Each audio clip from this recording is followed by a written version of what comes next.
جی اس وقت ہمارے ساتھ موجود ہیں جمعیت علماء اسلام کے چیئرمین مولانا فضل الرحمان۔ مولانا صاحب یہ بتائیے گا کہ مالی سال 2020 اور 2021 کا جو بجٹ پیش کیا گیا، حکومت اسے عوام دوست بجٹ کہتی ہے، آپ اس بجٹ کو کیسے دیکھتے انا للہ و انا الیہ راجعون ہی کہہ سکتا ہوں۔ ہیں؟ پھر بھی آپ کے تاثرات دیکھتے ہیں۔ آپ دیکھیں جی، آپ کا سالانہ جو مجموعی قومی پیداوار کی شرح ہے پاکستان کی تاریخ میں پہلی مرتبہ وہ منفی ہے۔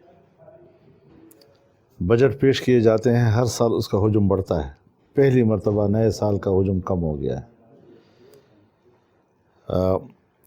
ٹیکسز کے جو اہداف ہوتے ہیں، محصولات کے جو اہداف ہوتے ہیں، ہر سال اس میں اضافہ ہوتا ہے۔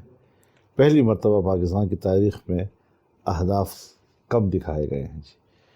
تو پھر آپ خود اندازہ لگائیں کہ ملک جتنا یہ رہیں گے اتنا ہی ملک کو ڈبوتے چلے جائیں گے، اور پاکستان کی اب اس وقت جو کشتی ہے وہ بالکل اشکولے کھا رہی ہے، ڈوبنے کے قریب آ گئی ہے۔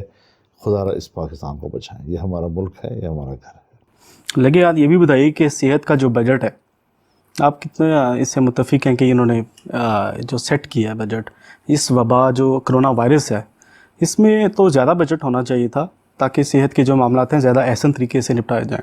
کہیں پر بھی پیسے نہیں ہیں جی، نہ تعلیم کے لیے پیسے ہیں۔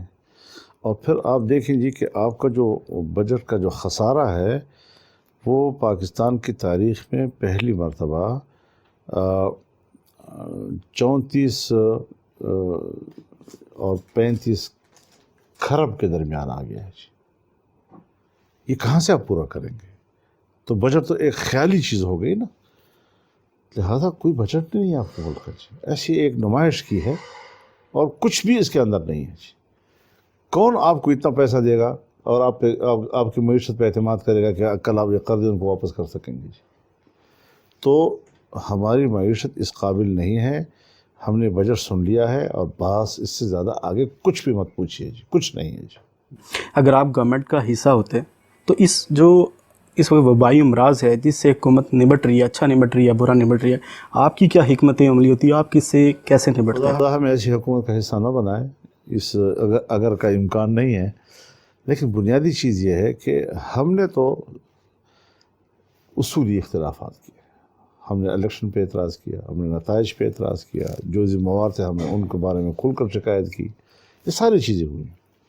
لیکن ساتھ ساتھ جہاں یہ ناجائز تھی وہاں اس کی نااہلیاں بھی تو سامنے آ رہی تھیں، اور ہم بجا طور پر ان کی نااہلیوں اور نالائقوں کی نشاندہی کرتے چلے آئے تھے۔ لیکن جب کرونا بیماری آئی اور یہ عالمی سطح کی تھی، یہ نہیں کہ صرف پاکستان کی تھی، ہم نے سیاسی اختلاف کو سامنے رکھتے ہوئے اس کرونا کے بارے میں کوئی بات نہیں کی۔ ہم نے کہا ہم تعاون کریں گے، ہمارے رضاکار آپ کے ساتھ تعاون کریں گے جی۔ پورے ملک میں ہماری جماعت کی تنظیموں نے اپنے اپنے ضلع کی انتظامیہ کے ساتھ براہ راست رابطے کیے ہیں اور کہا جہاں جس ہسپتال میں جس فیلڈ میں آپ کو ہمارے کارکنوں کی مدد ہو سکتی ہے، ہمارے کارکن حاضر ہیں۔ باقی ظاہر ہے جی کہ پھر جو لوازمات ہوتے ہیں، کٹس ہوتے ہیں، خدمت کرنے کی تربیت ہوتی ہے، وہ تو گورنمنٹ نے اور اداروں نے ہی پھر دینے ہوتی ہے، لیکن ہم نے تعاون کیا۔ ہم مذہبی لوگ ہونے کے ناطے مدارس کا بھی مسئلہ تھا، مساجد کا بھی مسئلہ تھا، کہا تعلیم روک دو، ہم نے تعلیم روک دی، مدرسوں کی چھٹی کر دو، ہم نے چھٹی کر دی، امتحان روک دو، ہم نے امتحان روک دیے۔ مساجد میں محدود پیمانے پر ہم نے کہا جی 5 نفر تک بھی ہم قبول کرنے کو تیار ہیں، اگر آپ سمجھتے ہیں کہ مسجد میں 5 سے 6 آدمی نہیں آنے چاہیے، 5 سے 10 بندے نہیں آنے چاہیے، لیکن روکے گی گورنمنٹ۔ مولوی صاحب کا کام نہیں ہے، امام صاحب کا کام نہیں ہے، ہاں 5 وقت کی نماز ہو، جو آپ کے شرائط ہیں، جو آپ کے ریکوائرمنٹس ہیں، ہم اس کو پورا کرنے کے لیے تیار ہیں۔ تمام مکاتب فکر کے علماء سب متحد ہو کر انہوں نے حکومت کو تعاون کا یقین دلایا۔ تو ہماری کوئی لڑائی ذاتی نہیں ہے، خدا نخواستہ ذاتی نفرت کی بات نہیں ہے۔ ہم بالکل اصول کی بنیاد پر سمجھتے ہیں کہ ایسے لوگوں کو مزید اقتدار میں رکھنا، میں نہیں سمجھتا کہ یہ ملکی مفاد کے تصور میں کیا جا سکتا ہے۔ یقیناً کوئی ذاتی مفاد کسی کا ہوگا جو ایسی حکومت کو برقرار رکھنے میں وہ اپنے مفاد محفوظ تصور کرے گا، ملکی مفاد کا تو تصور ہی نہیں ہو سکتا۔ پھر ہم نے 40 سال سیاست میں ایسے گزارے ہوں گے کہ ہم ملکی مفاد ہی کو نہیں سمجھتے جی۔ اب بیرونی ایجنڈے ہم پورے کریں، باہر کے ایجنڈے جو ہیں ہمیں امپلیمنٹ کرنے کے لیے اس قسم کے ڈمیز چاہیے اور ان کے ذریعے ہم حکومتیں کریں، گند ان کے اوپر ڈالیں، ذمہ داری ان کے اوپر ڈالیں. یہ سیاست اب نہیں ہونی چاہیے، ایک شفاف سیاست ہونی چاہیے. اگر یہ ریاست ہے اور ریاست کے کچھ جمہوری ریاست ہے تو پھر کوئی تقاضے ہونے چاہیے. مولانا صاحب یہ بھی بتائیے گا کہ آپ کی جب گورنمنٹ تھی تب کشمیر کی جو قانونی حیثیت ہے وہ ختم نہیں ہوئی تھی. اس گورنمنٹ میں آ کے جو کشمیر کی قانونی حیثیت ہے وہ بھی ختم ہو گئی ہے، بلکہ 6 ماہ سے زیادہ کا وقت جو ہے وہ گزر چکا ہے. کشمیریوں کی جو دہائیاں ہیں وہ ہمارے سامنے ہیں. حکومت کے جو کھوکھلے نعرے ہیں کہ کشمیر کو ہم یہ کر دیں گے وہ کر دیں گے، اس کو کیسے دیکھیں؟ حضرت یہاں پوری خطے میں کچھ جغرافیائی تبدیلیاں آ رہی ہیں اور مزید بھی کچھ جغرافیائی تبدیلیوں کے امکانات موجود ہیں. فاٹا کا بھی ایک خصوصی سٹیٹس تھا آرٹیکل 247 کے تحت آئین کے. کشمیر کا بھی ایک اسپیشل سٹیٹس تھا آرٹیکل 370 انڈین کانسٹیٹیوشن کے تحت. ہم نے یہاں پر آرٹیکل 247 ختم کیا، انہوں نے وہاں پر 370 ختم کیا. یہاں پر بھی کانسٹیٹیوشن غیر مؤثر تھا، وہاں پر بھی انڈین کانسٹیٹیوشن غیر مؤثر تھا. یہاں پر بھی پارلیمنٹ فاٹا کے بارے میں قانون سازی نہیں کر سکتی تھی، وہاں پر بھی پارلیمنٹ قانون سازی نہیں کر سکتی تھی. وہاں پر بھی پرائم منسٹر کے جورسڈکشن میں نہیں آتا تھا کشمیر، یہاں پر بھی پرائم منسٹر کے جورسڈکشن میں نہیں آتا تھا، نہ چیف منسٹر کے جورسڈکشن میں آتا تھا.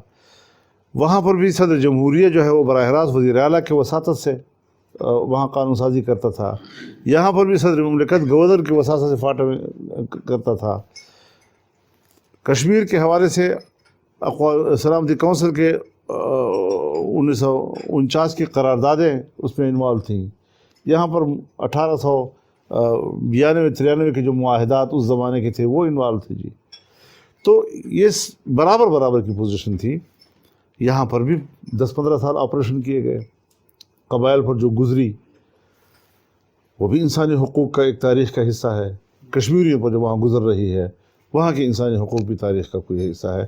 یہ چیزیں جو ہے ہمیں انسان کی بنیاد پر سوچنا چاہیے. ہم پاکستانی ہیں، ہمیں کشمیریوں سے جو ہمدردی ہے، میں 8-9 سال ان کا مقدمہ براہ راست لڑتا چلا آ رہا ہوں. ہم نے کشمیر میں جا کر، کیمپوں میں جا کر، کوئی چیئرمین عام کیمپوں تک نہیں پہنچا ہے، اور پھر اس کے بعد جو یہاں پر ان کی مدد بند کی گئی سرکاری سطح پر، تو ہم نے احتجاج کیا اس کے اوپر. لیکن اب یہ ہے کہ اسٹیٹ ایک رخ کر چکی تھی اور یہ اس طرف کا سفر تھا جس کا فیصلہ جو ہے وہ اس صورت میں ہوا کشمیر کے اندر جو آپ کو نظر آیا. بہت شکریہ. ایک آخری سوال میں کروں گا کہ کشمیر کا مسئلہ یونائٹڈ نیشن میں جا کر ہوگا یا OIC سے مل کر ہوگا یا پاکستان اپنے زور بازو جو ہے اسے حل کرے گا؟ یہ کیسے دیکھتے ہیں اس کو؟ نہیں، یہ تو بس اب ہو چکا ہے. کشمیر ہم دے چکے ہیں. اب یہ جو ہم انسانی حقوقی گزارا کر رہے ہیں اس کے اوپر، تاکہ پبلک کو ذرا تھوڑی سی اور کشمیریوں کو ذرا تھوڑا سا ہم احساس دے رہا کہ ہم آپ کے ساتھ ہیں، ہم ان کو چھوڑ چکے ہیں. اب دھوکہ نہ دیں کشمیریوں کو. جتنا دھوکہ ہم دے چکے ہیں مزید وہ دھوکہ کھانے کے ان کو دھوکہ دینے کے متحمل نہیں ہیں. ٹھیک ہے، بہت شکریہ آپ کا. ٹھیک ہے.